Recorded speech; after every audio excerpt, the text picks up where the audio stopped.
Hello everyone. देखिए friends, ये है कक्षा 10 का गणित का पेपर और ये है पेपर कोड 822 सीए। देखिए इसका करते हैं हम सॉल्यूशन। जैसे कि आपको पता 70 नंबर का पेपर है और देखिए आपके कितने नंबर आएंगे इसके अंदर 70 में से। पहले चेक करते हैं 20 नंबर के ऑब्जेक्टिव क्वेश्चन। देखिए पहला क्वेश्चन दे रखा है एचसीएफ एलसीएम वाला दे रखा है इसमें कि दिया है एचसीएफ 99,153 बराबर 9, तो एलसीएम ज्ञात करो इसका क्या होगा। तो इसका अगर आप एलसीएम सॉल्व करेंगे ओके फैक्टर करके तो आएगा पहला वाला, तो इसका पहला वाला करेक्ट है। देखिए सारे ही आंसर की हम पहले ही चेक कर चुके हैं और सॉल्व कर चुके हैं सारे के सारे क्वेश्चन और 100% ये सारे के सारे सही हैं। तो देखिए दूसरा क्वेश्चन दे रखा है एक थैले में 3 लाल और 2 नीली गेंदें हैं। थैले से यादृच्छिक एक गेंद निकाली गई है, उस गेंद के नीले होने की प्रायिकता क्या होगी। तो इसका करेक्ट आंसर है देखिए 2/5 हो जाएगी। अगर टोटल जोड़ेंगे तो कितना आ जाएगा 5। और नीली गेंद की बात करिए तो नीले के जो कलर है वो ऊपर को रखेंगे तो नीली कितनी है 2 और टोटल कितनी है 5। 3 और 2 5, तो 2/5 हो जाएगी। तो इस तरीके से इसका आंसर आ जाएगा। आसान क्वेश्चन आए इस साल सारे के सारे वैसे देखा जाए तो। क्वेश्चन नंबर 3 दे रखा है कि निम्नलिखित सारणी का माध्यक वर्ग क्या होगा। तो याद रखें माध्यक वर्ग इसका आएगा निकल के आपका आ जाएगा। देखिए सबसे बड़ी संख्या है इसकी कितनी है 8 और 8 के सामने कौन हो गया 8 से 12, तो इसका सी वाला करेक्ट हो जाएगा। आसान क्वेश्चन है ये वाला भी। ओके चलिए और कैसे कैसे क्वेश्चन है वो देखते हैं। देखिए क्वेश्चन नंबर 4 दे रखा है इसमें। 4 क्या है कि निम्नलिखित बारंबारता बंटन से बहुलक वर्ग होगा। तो याद रखें बहुलक वर्ग क्या होगा इसका। देखिए इसमें भी देखें सबसे बड़ी संख्या कौन सी है, तो सबसे बड़ी संख्या इसमें 23 और 23 के साथ में वर्ग कौन सा दे रखा 20 से 30, तो 20 से 30 का सी वाला करेक्ट हो जाएगा। तो इस तरीके से इसका आंसर आता है निकल के। चलिए पांचवा क्वेश्चन क्या वो देखिए कि किसी सिक्के को एक बार उछालने पर सिर से हेड आने की प्रायिकता क्या होगी। तो देखिए सिक्के को दो पहलू होते हैं ओके, दो पहलू में एक पहलू आने की प्रायिकता और इसमें आप बोलेगा कि हेड हेड मतलब एक आने की प्रायिकता, तो एक रखेंगे ऊपर और टोटल कितने पहलू होते हैं इसके 2 होते हैं, तो 1/2 हो जाएगा। करेक्ट इसका आंसर हो जाएगा 1/2। आसान क्वेश्चन है बिल्कुल। छठा क्वेश्चन क्या है कि एक संख्या मतलब ये जो संख्या 144 के अभाज्य गुणनखंड होंगे। अभाज्य अगर आप इसके फैक्टर करेंगे 144 के इस तरीके से तो इसका करेक्ट वाला आंसर आ जाएगा 2 की पावर 4 और 3 की पावर 2। तो इस तरीके से मतलब जब तक आप काटेंगे तो 2 कितनी बार कट का आएगा, मतलब 2 2 जो आएगा यहाँ पे इस साइड में 4 बार आएगा और 3 आएगा 2 बार। तो इस तरीके से पूरा डिवाइड हो जाएगा ये। चाहो तो काट कर देख लो इसको। ओके तो देखिए हम इसको काट कर भी दिखा देते हैं। 144 का पहले हम 2 से काट देते हैं, 2 सत्ते 14, 2 दूनी 4, 2 से काट देते हैं फिर से 2 तिया 6 और 2 छक्का 12, फिर 2 से कटेगा 2 कना 2, 2 अट्ठे 16, फिर 2 से कटेगा 2 नंबर 18, अब कटेगा 3 से 3 कना 3, फिर कटेगा मतलब 3 तिया 9, फिर कटेगा 3 कना 3। तो देखिए 3 आया है 2 बार, 3 की पावर 2 2 बार आया है और ये जो 2 आया है ये आया 4 बार, तो 2 की पावर 4। तो इस तरीके से इसका आंसर निकल के आया है। चलिए और देखिए क्वेश्चन क्या है कि संख्याओं 54 और 336 का एचसीएफ क्या होगा। तो एचसीएफ बिल्कुल आसान आपको बताया गया था कि 54 कोमा कितना है 336 है। फिर साहब इसको इस तरीके से काटेंगे तो काट के इसके दोनों को अलग अलग काटें, इसको अलग काटें इसको अलग काटें, तो कॉमन जो आएगा आप पाएगा इसके अंदर 6 आएगा। तो सारे के सारे क्वेश्चन पहले सॉल्व कर चुके हैं, आंसर के भी चेक कर चुके हैं गूगल पे, तो सारे के सारे करेक्ट आंसर आपको बताए जा रहे हैं। 8वां क्वेश्चन क्या है कि बिंदु 3,4 की एक्स एक्सिस से दूरी कितनी होगी। तो याद रखें इसका करेक्ट ऑप्शन है इकाई नंबर 4, तो 4 इकाई इसका आंसर है। 9वां क्वेश्चन क्या है कि द्विघात समीकरण 3x² प्लस के 5x प्लस के 3 बराबर 0 के मूल क्या होंगे। तो इसके जो मूल आते हैं वो आते हैं मतलब वास्तविक नहीं होते हैं, तो इसका वास्तविक नहीं, इसका सी वाला करेक्ट हो जाएगा क्योंकि इसका जो आंसर आता माइनस में आता तो वास्तविक नहीं होता वो माइनस वाला। देखिए ये कितनी आसान क्वेश्चन आया है कि x माइनस के y बराबर कितना है 2 और x प्लस के y बराबर कितना है इसमें 2 है। तो प्लस माइनस कैंसिल, x और x कितना हो जाएगा 2x, इधर हो जाएगा 4, इससे इसको काटेंगे तो 2 दूनी 4, तो x का मान कितना आ गया 2 आ गया। x का मान यहाँ पे फिट करेंगे तो इधर प्लस का तो रहेगा माइनस का, तो ये भी कट कर 0 बन जाएगा, तो इसका 0 आ जाएगा। x का मान कितना आ रहा है 2, तो इसका डी वाला करेक्ट हो जाएगा। तो x का मान आएगा प्लस का 2 और y का मान आएगा 0। चाहो तो x का मान यहाँ पे फिट कर लो। ओके चलिए और जो क्वेश्चन दे रखा है इसमें, क्वेश्चन दे रखा है आपका 11वां क्वेश्चन है, 10 हो चुके हैं। दो संख्याओं का योगफल तथा अंतर 8 और 2 है, तो संख्याएं क्या होंगी। तो वो संख्याएं होंगी आपकी 5,3, 5,3 मतलब दोनों संख्या का योगफल मतलब 5 और 3 को जोड़ेंगे तो 8 आएगा। अंतर अंतर मतलब 2, 2 का अंतर कैसा आएगा जब 5 में से 3 घटाएंगे 2 बच जाएगा। बिल्कुल सीधा सा आंसर इसमें दे रखा है, थोड़े से दिमाग लगाने की जरूरत थी इसके अंदर। चलिए और आपका 12वां क्वेश्चन है कि समांतर श्रेणी 10,7,4 का 20वां पद क्या होगा, तो इसका आएगा -47 47 आएगा। इसका फॉर्मूला लग जाएगा आपका ए एन बराबर ए प्लस एन माइनस के 1 इंटू में डी, ये फॉर्मूला यूज होगा इसके अंदर। इसमें देखिए 20वां पद पूछा है, तो 20वां पद पूछा है तो इसमें ए की वैल्यू तो शुरू वाली होती है, एन की वैल्यू ये बा जहाँ पर बा जाए वो एन की वैल्यू होती है, और माइनस के 1, और डी की वैल्यू 7 में से 10 घटाएंगे तो -3 बचेंगे, -3 बचेंगे। तो इसको सोल्व कर दें तो -47 आ जाएगा।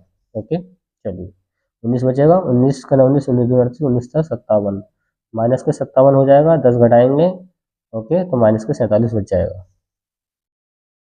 और देखिए क्वेश्चन नंबर 13 क्या है कि 5 सेंटीमीटर त्रिज्या के वृत्त पर केंद्र उसके 10 सेंटीमीटर दूर स्थित एक बिंदु से खींची गई स्पर्श रेखा की लंबाई क्या होगी।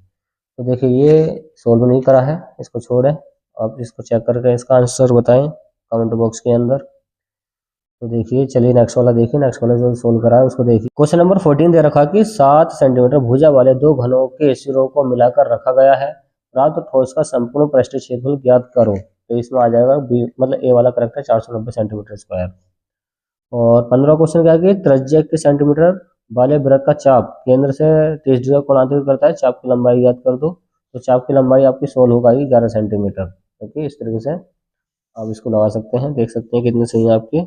16वां क्वेश्चन दे रखा है कि यदि tan थीटा बराबर a अपॉन b है तो इसका मान ज्ञात करो। तो सोल्व करेंगे तो इसका 0 आ जाएगा, सीधा सीधा क्वेश्चन है, आराम से सोल्व हो जाएगा।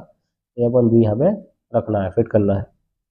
और क्वेश्चन नंबर आपका 17वां है 3 कोट बराबर 4 तो sec का मान ज्ञात करो। तो आपको इस तरीके से सोल्व करना चाहिए। कोट का फॉर्मूला होता है लंब बटे आधार होता है, तो tan का लंब बटे आधार होता है।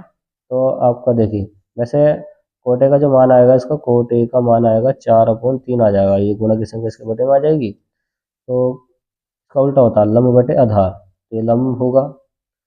तो देखिए tan थीटा को होता है लंब बटे आधार, और इसका हो जाएगा आधार बटे लंब, आधार बटे लंब, इस तरीके से। तो इसका मान आ जाएगा 5।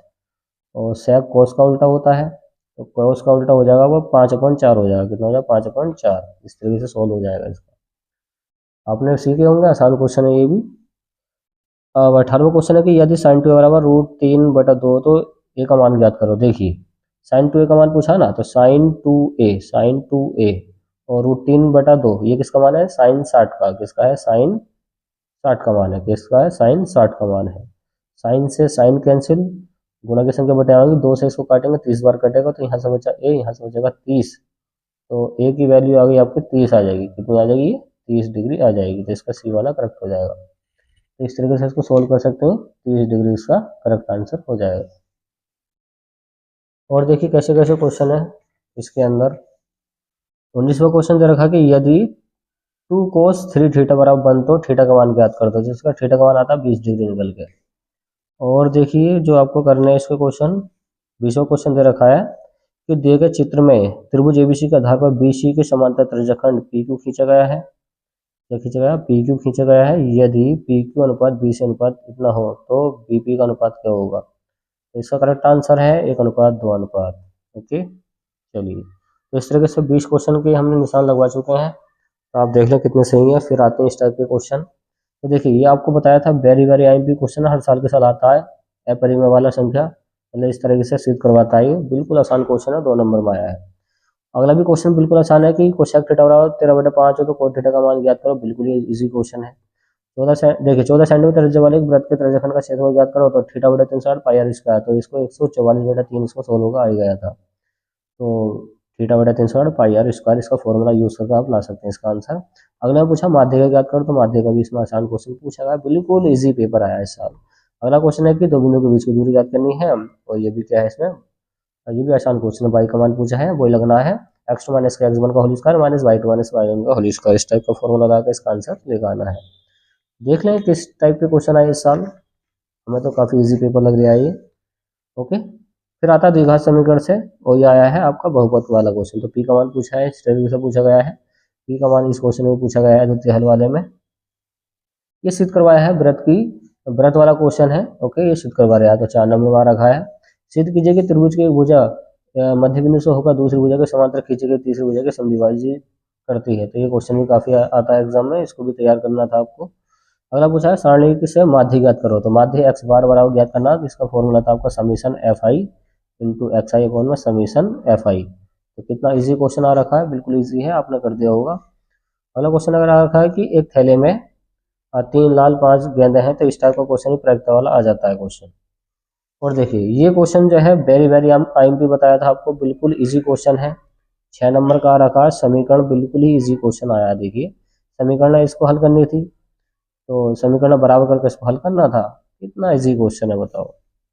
अगला आ रखा है पृष्ठ क्षेत्रफल से एक ठोस शंकु का आकार का है, समान अधिकार वाली त्रिज्या के अर्धगोले ध्रुवित है, यदि अर्धगोले का बहिष्कार पृष्ठ शंकु का पृष्ठ के समान हो तो ज्ञात कर दो इसको। तो अगर ये नहीं हो रहा तो आप ये वाला कर सकते हैं। इसमें पूछा पृष्ठ क्षेत्र को ज्ञात करना है इसके भी। तो इस टाइप के क्वेश्चन ही आते हैं बोर्ड एग्जाम में, जैसे इसमें दिखाए गए हैं। देखिए अगला क्वेश्चन आ रखा है कि भूमि पर स्थित बिंदु एक्स से ऊर्ध्वाधर टावर पी क्यू के शीर्ष का क्यू का उन्नयन कोण 60 डिग्री है, तो बिंदु एक्स से 40 मीटर दूर पर स्थित वाई से क्यू का उन्नयन कोण 45 डिग्री है, तो टावर पी क्यू की ऊंचाई ज्ञात कर दो। कितना आसान क्वेश्चन है। और ये तो लाइट हाउस वाला मतलब प्रकाश स्तंभ वाला तो बहुत कराया आपको एग्जाम में, कि एक प्रकाश स्तंभ से शिखर से देखने पर समुद्र तल में 2 जहाजों के अवलंबन कोण, तो 2 जहाज थे जिसका 30 डिग्री और 45 डिग्री कोण बन गया था। तो बताओ यदि प्रकाश एक, देखिए यदि प्रकाश स्तंभ के एक और एक जहाज दूसरे जहाज के ठीक पीछे 50 मीटर की दूरी पर हो, तो समुद्र तल से प्रकाश स्तंभ की ऊंचाई करते हो, तो लाइट हाउस की ऊंचाई पूछा। बिल्कुल इजी क्वेश्चन है। इस टाइप से इसका चित्र बन जाता है, एक जहाज यहाँ पर खड़ा है, एक जहाज यहाँ पर खड़ा है, तो इसके बीच की दूरी ज्ञात करवा रहता है। एक बन जाएगा कितना 30 डिग्री, तो 30 डिग्री आपको ये वाला होगा और ये हो जाएगा 45 डिग्री। आपको इसका लाइट हाउस का मान निकालना था। कितना इजी पेपर आया है, उम्मीद है आपने सारा का सारा कर दिया होगा। तो बताइए कमेंट बॉक्स में आपको कितने इसके क्वेश्चन सही है। चलिए मिलते हैं नेक्स्ट वाली वीडियो में फ्रेंड्स।